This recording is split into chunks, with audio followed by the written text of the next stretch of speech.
بسم اللہ الرحمن الرحیم۔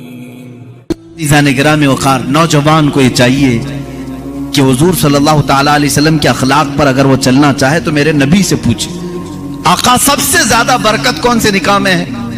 حضور نے فرمایا ان اعظم النکاح برکتا ایسرہ مؤنتا، او کما قال رسول اللہ صلی اللہ علیہ وسلم۔ میرے آقا صلی اللہ تعالیٰ علیہ وسلم کی حدیث ہے، فرماتے ہیں سب سے زیادہ اس نکاح میں برکت ہوگی جس نکاح میں خرچہ کم کیا گیا ہو۔ حضور پاک صلی اللہ علیہ وسلم نے فرمایا۔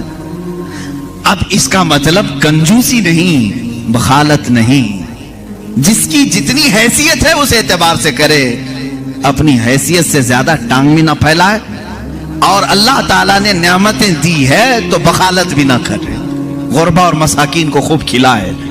اس لیے کہ اللہ کے نبی صلی اللہ تعالیٰ علیہ وسلم کی تقریباً 11 نکاح اس میں سب الگ الگ قسم کے ہوئے ہیں۔ جب حضرت خدیجہ سے نکاح ہوا تھا، حضور کی عمر 25 سال کی تھی اور آپ تجارت کر رہے تھے اور تجارت کا مال تھا، آپ صلی اللہ تعالیٰ علیہ وسلم نے جو نکاح فرمایا اس میں لوگوں کی دعوت بھی ہوئی۔ ایک نکاح ہوا حضرت سودا رضی اللہ تعالیٰ عنہ سے، وہ اس نکاح میں صرف کھجوریں بانٹی گئیں اور کچھ بھی نہیں۔ پھر حضور صلی اللہ تعالیٰ علیہ وسلم نے حضرت زینب سے نکاح کیا، حضرت میمونہ سے نکاح کیا، اس میں تو بکرا ذبح کر کے ولیمہ کیا حضور پاک، اور اتنی بڑی دعوت کسی اور میں نہیں۔ کیوں؟ یہ میں حالات بتا رہا ہوں۔ جب تمہارے پاس مال تھا یا مال آیا ہے اس اعتبار سے تمہیں کرنے کی اجازت ہے، اور جب نہ ہو تو قرضہ لے کر کے دکھاوا کرنے کی اجازت شریعت نے نہیں دی ہے۔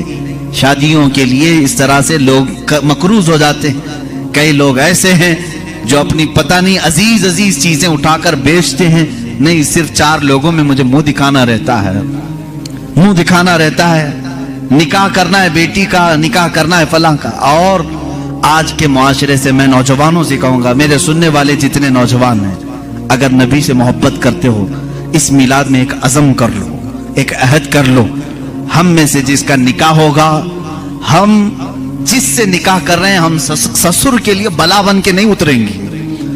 ہاں آج بہت سارے داماد بلا بن چکے ہیں، بلا ہیں، وہ وبا ہیں، اس لیے کہ بیٹی ایک بار دیا ہے اور یہ بیماری زندگی بھر کی لگا لیا ہے۔ ہاں کئی لوگ ہیں ایسے، کڑوی ضرور ہے میری بات، جس نے اپنی بیٹی دیا ہے اور وہ پیچھے لگ گیا ہے۔ کل ہی ایک خاتون میرے پاس آئی، شادی ہو کر کے اس کے 9 سال ہوئے ہیں، بچے بھی ہیں، وہ روتی ہوئی آئی، کہہ رہی ہے کہ میری ماں، اس کی ماں بیوہ ہے، اس کے باپ کا انتقال ہو چکا تھا برسوں پہلے، اور برسوں پہلے میرے باپ کی جو پراپرٹی تھی خاندانی، وہ میری بیوہ ماں کو ملی ہے، وہ کچھ لاکھ روپے آ گئے ہیں، اور جیسے ہی میرے گھر میں معلوم ہوا ہے، شوہر نے مجھے باہر نکال کے گھر بھیجا ہے، جا تیری اماں کو جو پراپرٹی میں ملا ہے اس میں سے 2 لاکھ مانگ کے لے کے آ۔ معاذ اللہ رب العالمین، بھکاریوں سے کیوں شادی کرتے ہو؟ اس طرح کے لوگ جو اپنی عورت پر اپنا محل سجانا چاہتے ہیں، ان کی حیثیت بہت ذلیل ہے، بہت ذلیل۔ میں آپ کو بتاؤں، تم برباد ہونا چاہتے ہو، جس کی خواہش ہے وہ مجھ سے پوچھ لے، میں بتا دوں گا۔ توبہ استغفر اللہ، کوئی نہیں چاہے گا، ہر کوئی برکت کا راستہ ہم سے پوچھتا ہے، لیکن یہ راستہ بھی میں بتا دیتا ہوں، جو اپنا بزنس اور اپنی برکت سب برباد کرنا چاہتا ہے، اس کے لیے بعض بزرگوں نے فرمایا وہ اپنی بیوی سے زبردستی اس کا مال لے کر کے بزنس میں لگایا ہو، وہیں سے شروعات ہو جائے گی نحوست کی۔ اس کے دل کو توڑ کر جو مال لے جا کر کے لگاؤ گے تو پھر وہاں سے ہاں بخوشی دینا اور بات ہے، پسندیدگی کے ساتھ دینا اور بات ہے۔ بہت سارے لوگ شادیوں کے بعد اپنی بیویوں پر دباؤ ڈال کر کے ان کا سارا زیور اٹھا کر لے جا کر رکھ دیتے ہیں اور اس پر تجارت کرنے کی کوشش کرتے ہیں۔ کہاں کی برکت؟ کسی کا دل رو رہا ہے اور تم اپنی دکان سجانے جا رہے ہو۔